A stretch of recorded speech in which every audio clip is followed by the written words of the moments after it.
नमस्कार।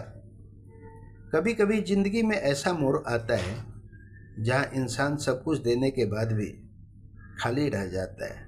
वो सोचता है, मैंने कमी कहाँ छोड़ दी।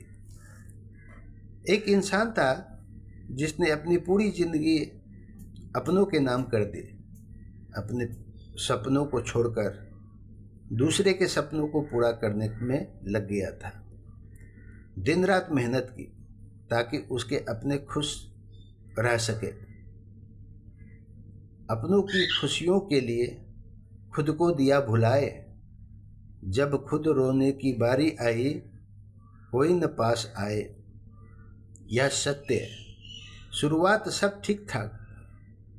घर में हंसी थी, बातें थी, अपनापन था। लेकिन धीरे धीरे कुछ बदलने लगा। बातें कम होने लगी और चुप्पी बढ़ने लगी। जहाँ पहले प्यार था, अब वहाँ सिर्फ ज़रूरत रह गई है। मतलब के इस दौर में रिश्ते हुए हल्के, खाम पड़े तो याद करे, वरना सब है छोटे पल के।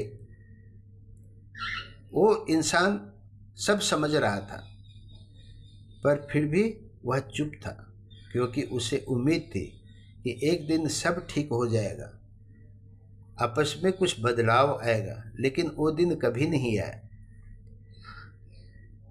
एक दिन वो घर में बैठा था, चारों तरफ लोग थे, लेकिन उसके लिए कोई नहीं था। उसकी बातें अब किसी को सुनाई नहीं दे रही थी। उसकी तकलीफ अब किसी को दिखाई नहीं दे रही थी। भीड़ में भी तन्हा है, कैसा ये संसार। चेहरे सब अपने लगे, दिल से सब बेगान। उस रात वो बहुत देर तक जागता रहा और खुद से सिर्फ एक सवाल पूछता रहा, ऐसा क्यों हुआ? कहाँ पर हमारी कमी रह गई? कहाँ पर हमने उसे कष्ट दिया? उसने सोचते सोचते परेशान हो गया। धीरे धीरे उसे समझ आया कि गलती उसकी नहीं थी, बस उसने गलत जगह दिल लगा लिया था। अब सोच लीजिए कैसा होता है। उसने सच्चे रिश्ते ढूंढे उन लोगों में जो सिर्फ फायदा समझते थे।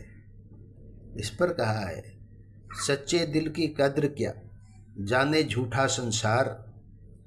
हीरा भी ठुकरा दिया, समझा उसे कंकार। उस दिन उसने एक फैसला लिया, अब वो खुद के लिए जिएगा। अब वो खुद को खोकर किसी को पाने की कोशिश नहीं करेगा। वो बदल चुका था, अब वो पहले जैसा नहीं रहा। अब वो मजबूत था, क्योंकि उसने दर्द से सब कुछ सीख ली थी। अपनी कीमत जान ले, खुद को तू पहचान। दुनिया तुझको तौलती अपने छोटे मान। जिंदगी का सबसे बड़ा सच यही है, हर कोई अपना नहीं होता, और जो होता है वो आपको कभी अकेला नहीं छोड़ता। अगर आपने कभी भी ये महसूस किया है तो कमेंट में लिखिए, ये सच है। और इस कहानी को शेयर कीजिए, क्योंकि शायद किसी को आज इस सच्चाई की ज़रूरत हो। धन्यवाद।